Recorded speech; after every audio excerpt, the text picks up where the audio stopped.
Sebuah video memperlihatkan polisi berpakaian hitam membanting seorang mahasiswa peserta unjuk rasa di Tangerang. Usai dibanting, sang mahasiswa terlihat kejang-kejang.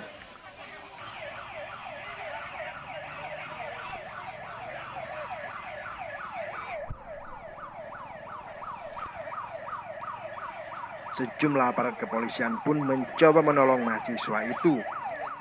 Video aksi polisi membubarkan mahasiswa tersebut viral di media sosial.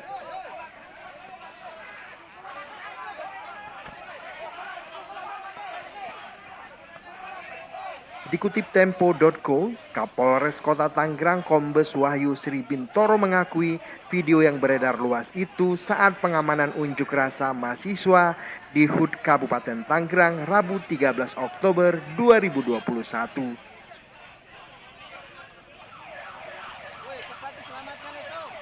Menurut Wahyu, saat ini mahasiswa yang dibanting tersebut dalam kondisi sehat dan peserta unjuk rasa yang lain telah dibawa ke kantor polisi untuk menjalani tes swab COVID-19.